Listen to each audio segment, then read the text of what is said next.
Man, it's fucking paradise, like traffic paradise. What is this one? Push flat out. I am, shut up, mate, I am.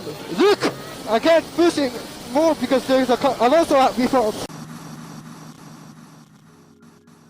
To say it's been a challenging first season in Formula 1 for Yuki Tsunoda would be a bit of an understatement. We've seen him crash out multiple times throughout the year, he's criticised his team over the radio with his sweary messages and struggled to get anywhere near the form of teammate Pierre Gasly. Despite all of that though, Red Bull and AlphaTauri have confirmed that they'll be sticking with him for the 2022 season. But considering the results and the form he showed this season, it's completely fair to ask, why would they keep him for another year? After all, Red Bull aren't exactly known for having patience with underperforming drivers. In the past, Dr. Helmut Marko has spoken about how Tsunoda is a rough diamond that needs to be refined, but there are others who believe he's only in Formula 1 because of his ties to Honda. Alpha Tauri boss Franz Tost explained the decision to keep Tsunoda by saying that they wanted consistency and stability heading into the new era of Formula 1, hence why both Gasly and Tsunoda were retained for another season. He also alluded in his decision to the fact that Tsunoda has been making progress on and off the track. So today we're going to take a look at the reasons why AlphaTauri have decided to stick with Tsunoda for 2022 and why it actually might make more sense than it appears on paper.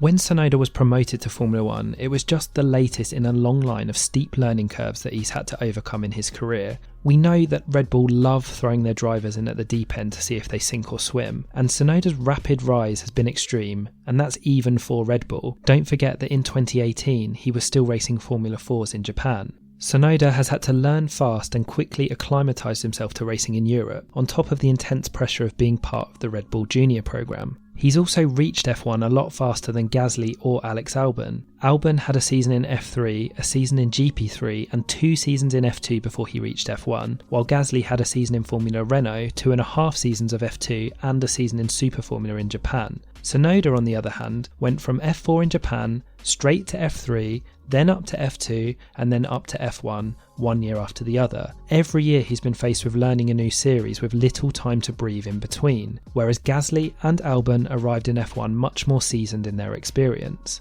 And his junior record is pretty impressive as well. In F3 he was a podium finisher, and then when he moved up to F2 he was the top rookie, finishing just 15 points behind championship leader Mick Schumacher and ahead of highly rated junior drivers like Robert Schwartzman and Christian Lundgaard. Some have been quick to say that Tsunoda is only in F1 because of his ties to Honda, but that's really harsh given how impressive his F2 campaign was. He was a regular pole sitter, won 3 races and was competing against a really good crop of junior drivers in that season. He showed speed and adaptability, and he definitely earned his rise up the ladder to Formula 1. And I think it's his ability to learn fast and learn from his mistakes that's probably been a big reason why AlphaTauri have kept him on for 2022. There's been some bright spots in his season so far, like the opening round in Bahrain where he pulled off some great overtakes and finished in the points. But the main talking points obviously have been his mistakes and rookie errors. We've seen him have a big shunt in Imola and other offs in Baku, Hungary and France. And while it's expected as a rookie that you'll make some mistakes, there probably have been one too many as the season's gone on. And then of course there's the radio messages. It was quite a feature early on in Tsunoda's season to hear him frustrated swearing over the radio. And this passion is usually something that Red Bull quite likes in its drivers and is Verstappen-esque at times. But what they definitely don't enjoy is when he's directing those kind of messages at his own team, suggesting that the team and car were at fault for his Q1 exit in Spain showed immaturity and a lack of experience, as well as frustration at his own inability to match Gasly's regular Q3 appearances. But what hasn't gone unnoticed at AlphaTauri is the way that he's bounced back from some of these setbacks and some of these early mistakes. He moved to Faenza near the team's base in Italy to fast track his development and has taken on the team's feedback positively. And although he hasn't quite got on terms with Gasly just yet, we have seen more mature performances on the track, like his 6th place in Hungary, and it sounds like Red Bull are prepared to give him that time to develop, and this is something that Tost said in his announcement for 2022.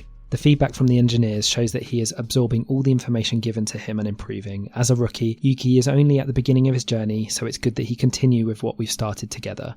Red Bull have often been criticised in the past for giving up on drivers too soon, so this could be a sign that they're changing their ways or that they've learnt from their past mistakes. Easy to compare Tsunoda's performances with that of Gasly and be disappointed, but we also have to remember that Gasly is the team leader and is now a race winner with 4 years of F1 experience, and I think it's fair for Tsunoda to have at least a second season up against his highly rated teammate. Franz Tost has also spoken about how the two have a good relationship off the track, with Gasly using his experience to help Tsunoda find his feet. This harmony certainly would be another reason why they would want to keep Tsunoda and Gasly together for another season, as we've seen in the past that Verstappen and Sainz, for example, clashed behind the scenes.